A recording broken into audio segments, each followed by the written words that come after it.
हमारे बच्चों में प्रतिभा की कमी तो है नहीं, क्योंकि यहाँ कोई इस तरीके से सेंटर नहीं थे। तो इसलिए आज जो सेंटर खुला, मेरे ख्याल से मेवात में एजुकेशन में खास तौर से नौकरियों में ये हमारा वक्फ बोर्ड का जो कोचिंग सेंटर है मील का पत्थर साबित होगा। इसमें अच्छे बच्चे की कोचिंग कराएंगे, अच्छे तरीके से कराएंगे, अच्छे टीचरों से कराएंगे। और मैं समझता हूँ जो बच्चा इसमें कोचिंग करे, हमारी दुआएं भी है, मेहनत भी है, ऊपर वाले की दुआ से उनको नौकरी जरूर मिले, इतनी मेहनत हम इसमें करें। तो आज हरियाणा वक्फ बोर्ड ने एसएससी कोचिंग सेंटर खोला है। वो जिला प्रशासन के सहयोग से पुनाना के सीनियर सेकेंडरी स्कूल में खोला है।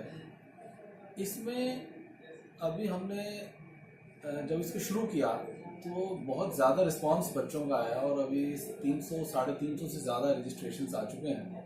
लेकिन हम अभी 150 बच्चों के साथ में इसको शुरू करेंगे।